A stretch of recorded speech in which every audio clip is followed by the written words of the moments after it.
Take your marks.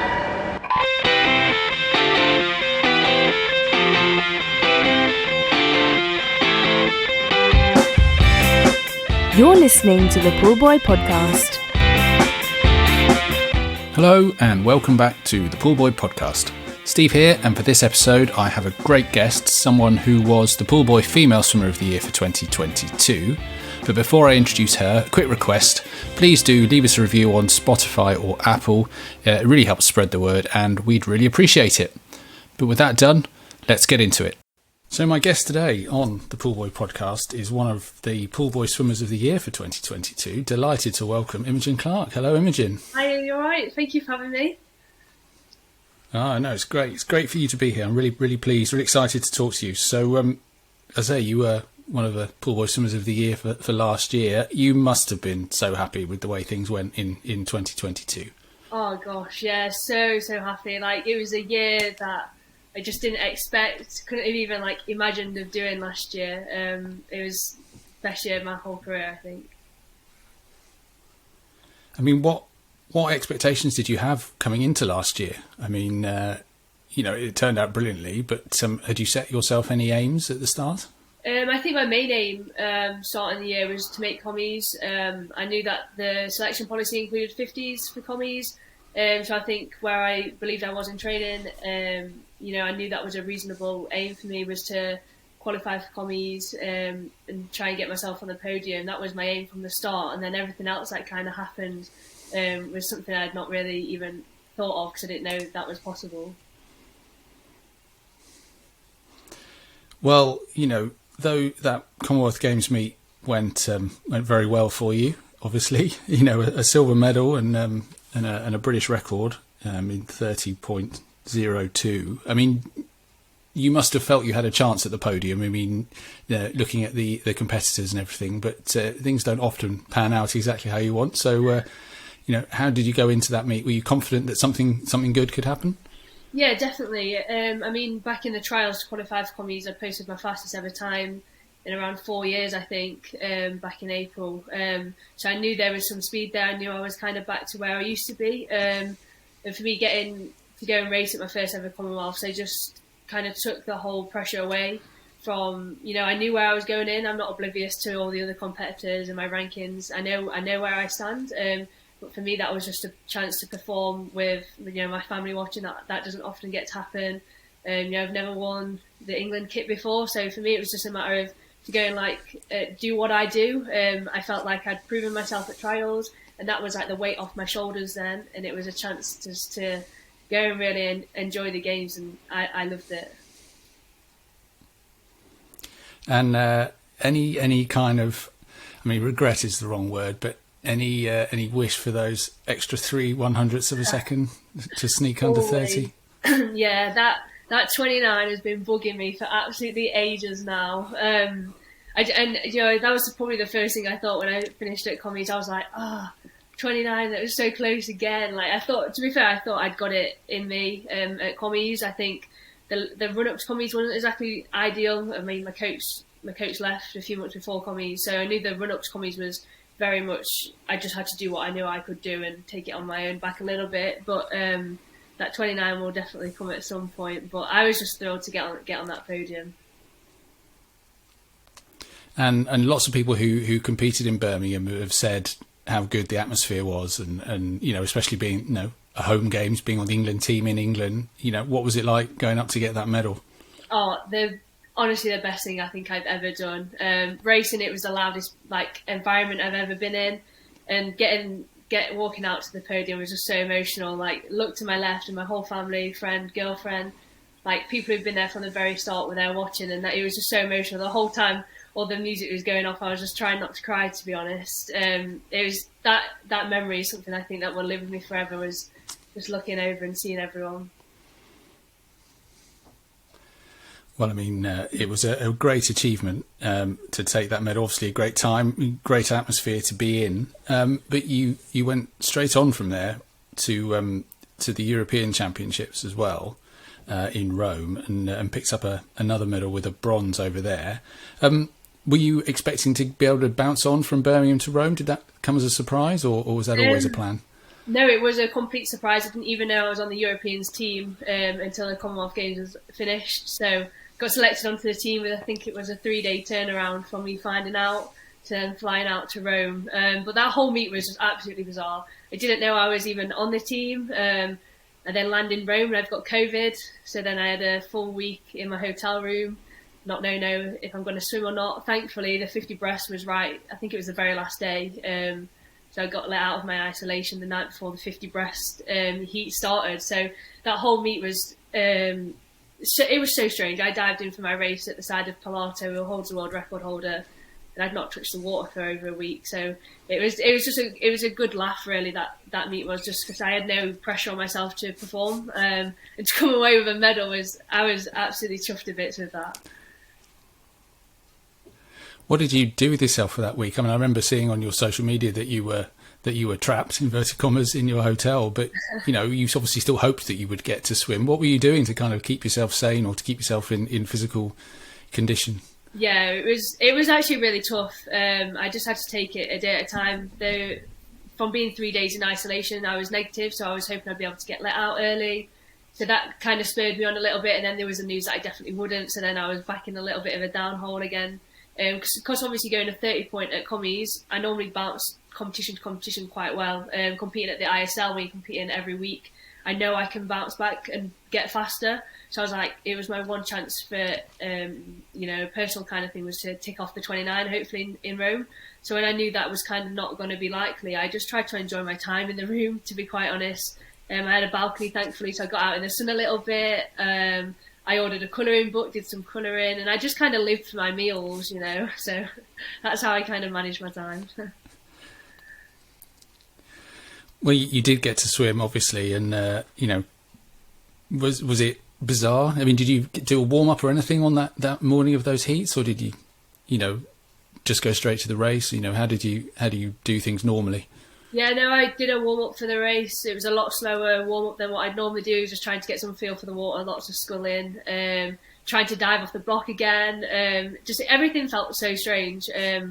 But it was one of those that I know I can swim 50 breasts. I've done absolutely thousands of them, training, racing, and it was a matter of my brain will know what to do. My body just can't exactly feel the water, and it was just a chance just to get in. But I planned my day just like normal, with my prep before the warm up routine, and everything was just the same.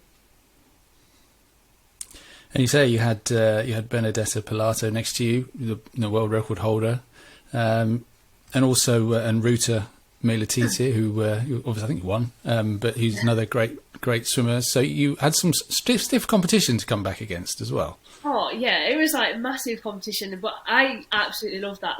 There's nothing worse than when you don't make a team and you have to see all the best swimmers in the world racing and you're not included in that. That's I've been in that position so many times. So every time I get to race these girls who are, the fastest in history, I just absolutely thrive off that. I think that's part of how I managed to race so well out there, was just because I was excited too. I think walking out with Pilato in an Italian crowd, that was absolutely incredible. And then being stood at the side of Ruta, who's, I mean, she's just an icon, isn't she, really? So it was just so cool just to be out there with them. And that's where I feel most comfortable, is out there racing. So for me, just to stand out with those girls, you've got Arianna as well, Castiglione in the mix, another great world-class swimmer. So I just really loved that opportunity to go head-to-head with them all. So you say you had the two Italians there. Rome obviously was outdoors, Birmingham was indoors. Which was louder, the Italian crowd or the English crowd? Ooh, that's a tough one, actually. I'd still probably go with commies, actually. I think that did it for me, whether I was listening more at commies or not. But yeah, both were really incredible. Yeah, no, two great races to be part of, I'm sure. I mean, you kind of alluded to what I wanted to ask you there a little bit. Obviously you were just pipped by Lara van Niekerk at the Commonwealth Games, Ruta and Benedetta in Rome, who were the three medalists at Worlds earlier in the year. Do you have a sense of frustration? I mean, you kind of already said that you do, but did you feel that frustration particularly given, especially with the hindsight, knowing that those were the three medalists at Worlds and you'd have been right in there if you'd had the opportunity? Yeah, definitely. I mean, it's been happening like for a few years now. Like I know the British swimming policy, and I know it doesn't favour the 50-metre events, even though they're at all the majors apart from the Olympics. But for me, I knew that. I mean, the time I went at trials was the second fastest time in the world. But I kind of knew that I wouldn't be selected on that team. I came second in the 100 breast at trials, but the time was far off what they expected us to go to make the team, especially when you got the 200 girls who had already been qualified and stuff like that. So for me, Worlds, because I know how it's happened in the past, I kind of knew I wasn't going to get selected for it anyway. So it was never really one of my ambitions was to make the Worlds team last year, long course, just because I kind of knew how the selections kind of work. But it's definitely frustrating, for the 50 breast, I do believe I should be standing up with the best in the world. It is frustrating to watch, but I can only control what I can control, and I'm hoping to change that this year. So with that background, I mean, you said you only got 3 days between Commonwealths and turning around and going straight off to Rome. I mean, did that come as a big shock? Given that history. Yeah, I couldn't believe it, to be quite honest with you. I'd not swam for GB since 2018 Europeans in Glasgow. So to just get selected ever so fast after commies to go and represent them again was a massive, massive deal for me, because I think once you make one GB team, you always think, I'm probably going to make loads more straight after that, or you'll make one and never make another one. So for me, just to prove that, I've had 4 years of, I've done loads of different things, I've moved around loads of different clubs, but to know that in 4 years' time I'm still making progression at the age of 23 is incredible. I was just so honoured to be selected for that team, even if it was a last minute one. And then you obviously got the pick for the World Short Course as well. I mean, short course may be a slightly different, a different focus perhaps for British swimming, but did you have a bit more warning about that one? Had you had a conversation with the coaches or whatever? Yeah, I knew that one was coming. I didn't know a few days before with that one. I managed to plan my first part of the season, to build up to Worlds. It's a different one. Worlds isn't always a big aim. Short course Worlds. Long course is obviously the big aim of the season. But for me, being 50 specialist, Worlds is kind of the highest platform I thought I'd ever make. So to go from the Commonwealth Games, which was my first ever one, a Europeans, which I've not done in 4 years, and then a Worlds, all in the matter of a few months, it was like just an absolute dream come true. So the chance to just go and race at Worlds in Australia, which I've never been to as well, it was just, I really couldn't believe that. And you were still swimming fast as well. I mean, you'd swum best times in the summer, long course, and you came back and swum best times in December, short course, another British record. I mean, did you go, I'm going to ask the same question I asked you about the long course season, did you go with those expectations? Did you feel you could set best times? To be honest, I wasn't too sure. Like, I only set, I got a best time last year at ISL, and I know they don't come very often, so my aim for Worlds was just to enjoy being there for once, just to actually soak in the environment.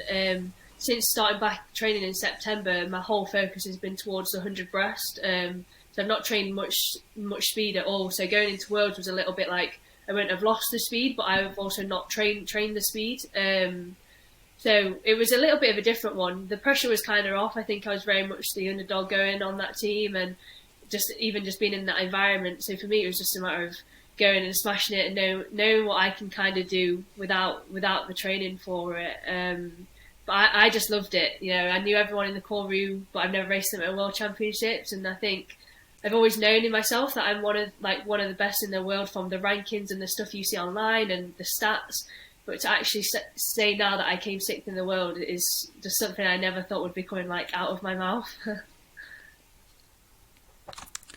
Well, it was a great championship for you. I mean, how do you rate short course versus long course? I mean, do you feel that you're a better long course swimmer, or does short course suit the way you swim your races? I think I'm actually pretty 50-50 split. Especially on the 50, I think I'm pretty much ranking wise and kind of speed wise with your FINA points and stuff like that. I think I'm pretty 50-50 split. They both are very different. I'd personally say I maybe prefer the 50 long course a little bit more. 50 short course, you have to get every single thing bang on. Like, you can't miss your turn, that push off the turn, another pull out. It's a lot more to think about. 50 long course, I can just focus on my rhythm and get into the power of the stroke. But that being said, I think short course is a lot more daunting. When it comes to the 50 metre breaststroke, the 100 metre breaststroke, I can really like tune in on what I need to do short course, whereas long course, it's a little bit more daunting. Yeah, I get that. I get that entirely. We've touched on it a number of times in terms of, how you fit in with British swimming and what have you already. You got that opportunity to go to Worlds. You're perhaps getting a bit of relationship with Bill and Chris or whoever following last year. I mean, are they speaking to you much at all? I mean, are you planning with them what might happen in future or what you need to focus on? Not really, to be quite honest. I don't know what conversations my coach has outside of training. But for me, I very much stick to my own plan, what I'm doing at Derventio. I don't train in the national centres. I'm not like that involved with British swimming. I kind of sit on the sidelines and I'll do my graft and, hopefully turn up for main championships, whatever that might be. But definitely for now, my aim is the 100. That's for April. I've not done any 50 metre training, like I say, since the lead up to occupies, since September. I've just been focusing on the 100. So that's been going really well, and I think just I'm feeling more comfortable with the 100 metre race. And I know for me to make the world long course team, I'm going to have to be good at the 100. For me to get a chance at the Olympic team, I'm going to have to be good at the 100. So I really feel like now, because I've moved back home, I've really got a good support network to try and do something new and try and really nail that 100 and change it up a little bit. Now, this was something I wanted to ask you about, and you've kind of preempted me. So let's talk about it now. You are focusing on the 100, for now at least, and that's is that with an eye on Paris maybe? Thinking 18 months hence. You've got Worlds before to chase, but is that affected your thinking in making that step back to the 100? Yeah, definitely it has. I think moving to where I have done now is just such a safe environment for me to fail at. For me to go and do something I've never done before is quite a scary thing, and for me to put the 50 that I love the 50. That is why I swim. There's no better feeling for me than diving in for a 50 metre race. Like, I absolutely love it. But for me to put that on the sidelines and say, actually, I'm going to try this one thing that I'm not the best at. Everyone knows I'm not the best at it. Everyone looks at my 100 breast and go, oh, Imogen's about to fade off in the last 25 metres. Like, I know that's what everyone's thinking. And for me, just to change it and just be in an environment where, I'm not afraid to fail and I've got a good support network, that's kind of how that whole thinking has come around. And if it doesn't pay off in April, it doesn't. But hopefully it does by next April. So I'm kind of just playing, since I started, I've got 18 months to try and get good enough on that 100 breast. Well, I mean, it feels like you're starting from a good place because you were, I think, only a few hundredths off your lifetime best at trials last year when presumably you were focused on the 50. Yes, yeah. So that's the best 100 I'd done in a very long time, was the one at trials last year. So that kind of gave me a little glimmer of that it could be back. And then since joining back, I've been doing, my metres in the pool have pretty much doubled as a weekly volume. I don't think I've ever done this much swimming in my whole career, to be honest. So definitely doing a lot of stuff that I've never done before and hoping that'll get me a result that I've never achieved.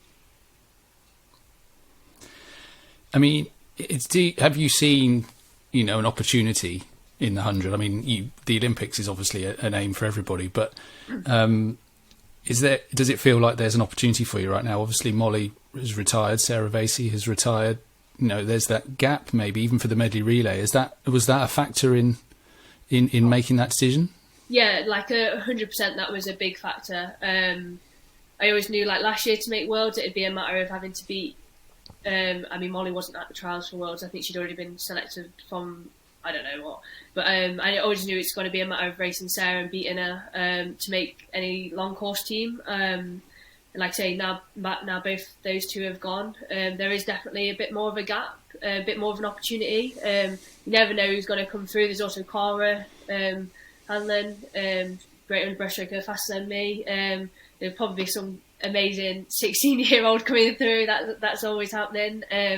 But it's definitely given me more of an opportunity, and I think mentally it's like I don't have to write myself out of that race now. I'm very much in the mix now for the 100.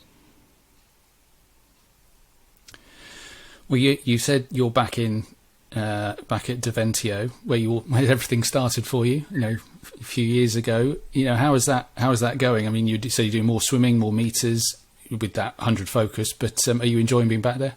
Yeah, I'm absolutely loving it. It's just such a nice environment. I train with a bunch. I think there's 12 of us in our squad, and every single person is so different. So it's different ages. But I'm really enjoying it. The 4:15 get-ups in the morning are still a killer. They don't get any easier. But apart from that, it's going great. It's just so much easier to do the hard work when you've got an environment like that. It's not a pressured environment. Everyone has a bit of a laugh. Wednesday nights when I've got 7K to get through, that would normally be an impossible challenge for me to do. Like, that would normally be me over 2 or 3 sessions.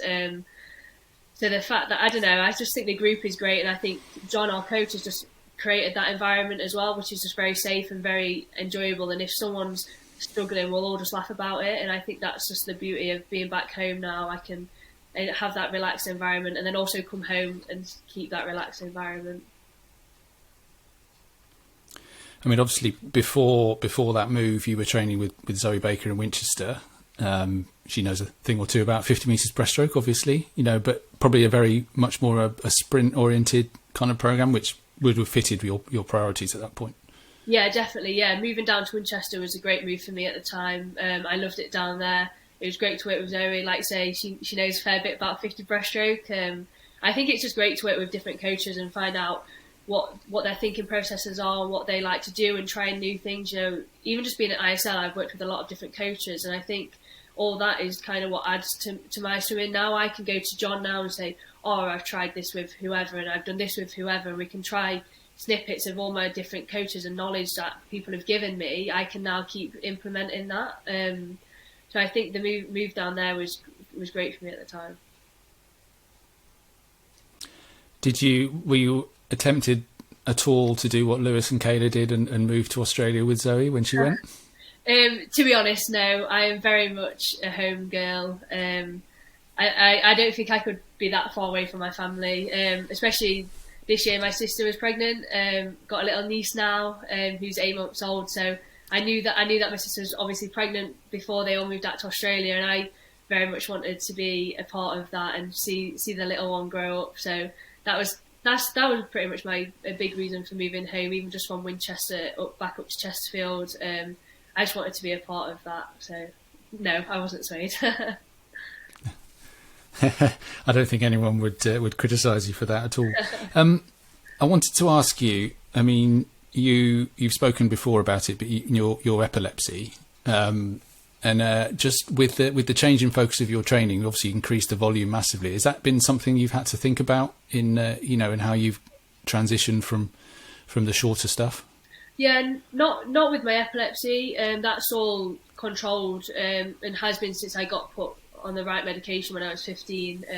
Nothing really affects it. I take my tablets, and that's kind of that. My lifestyle and everything like that doesn't implicate anything to do with my epilepsy, thankfully. So I get to just carry on like normal, to be honest. Regardless of what I'm training, my training is like. However, I have been eating a hell of a lot more. All that extra training, I have been eating like a monster. So that has definitely changed. Yeah, get the calories in, presumably, if you're doing 12k a day or whatever it was. I think I saw you doing, yeah. And you talked about the ISL.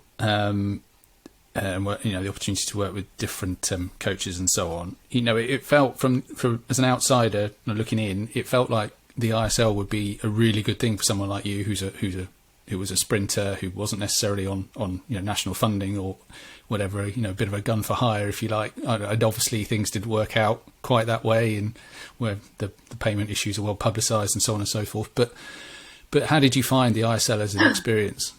Oh, I absolutely loved it.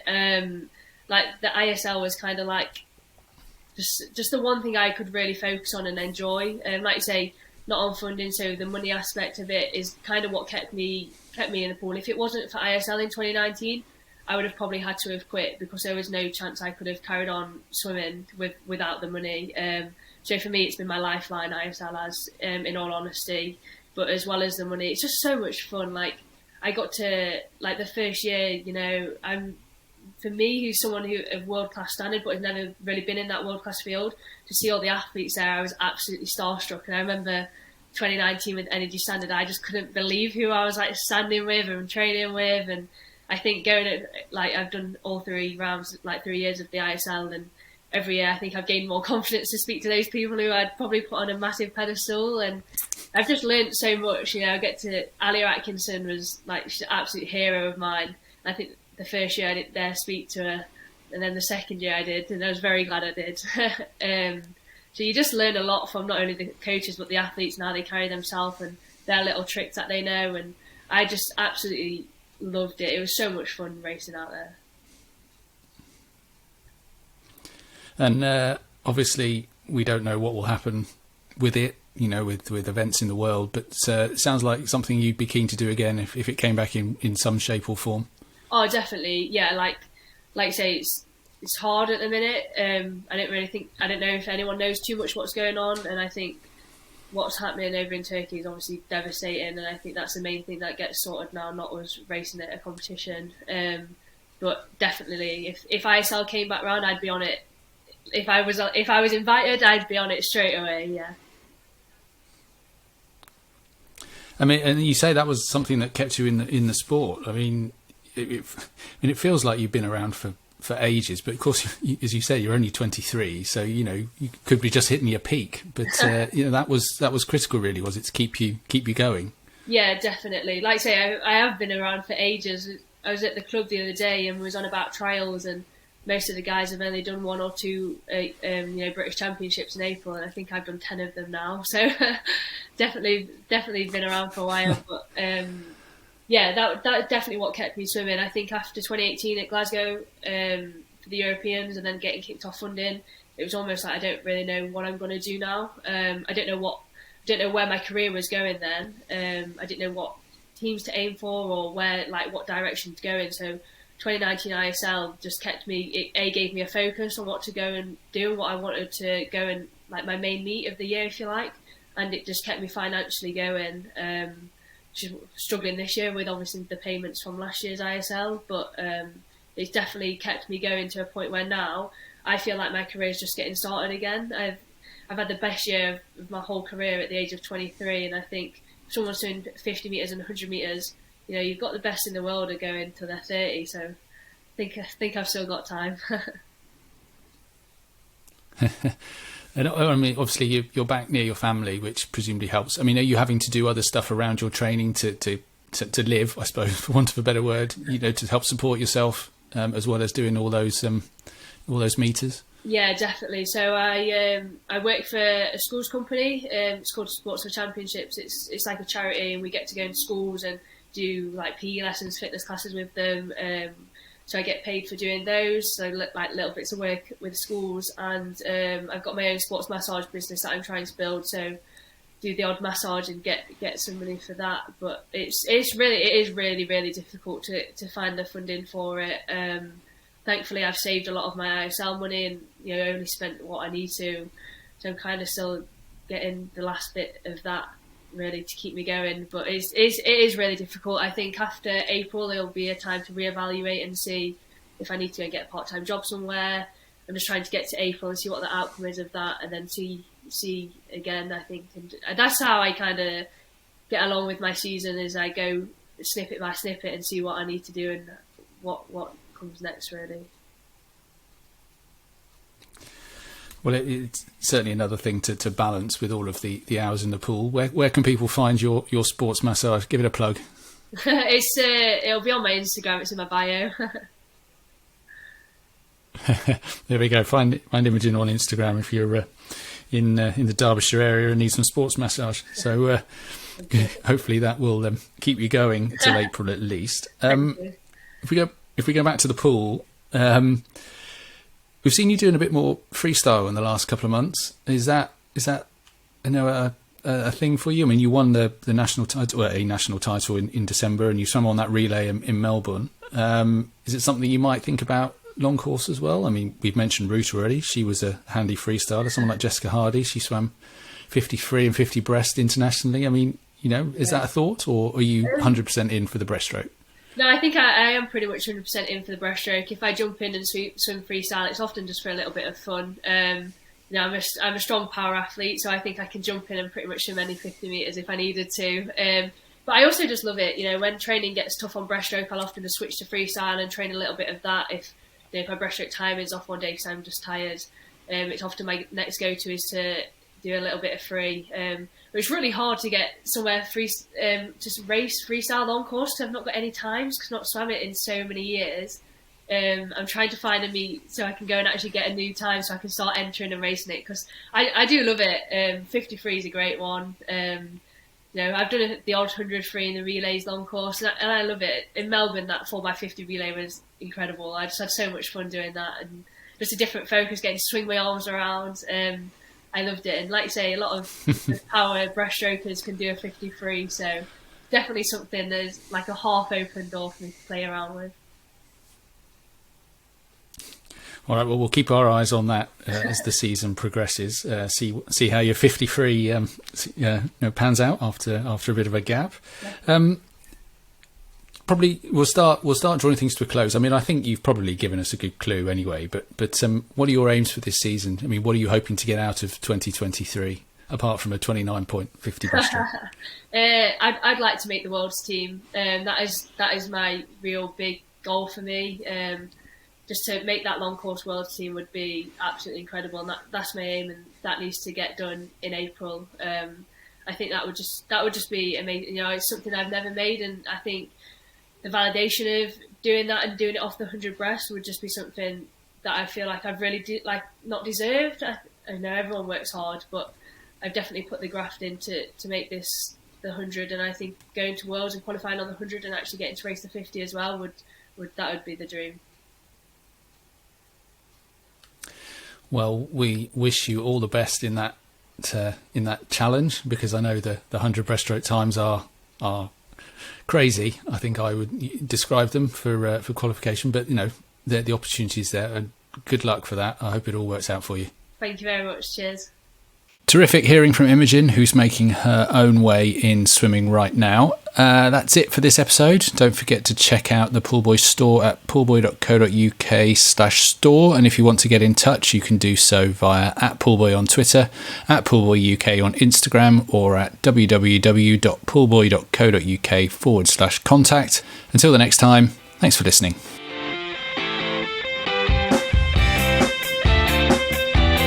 You've been listening to the Pullbuoy Podcast. For more episodes, visit www.pullbuoy.co.uk/podcast.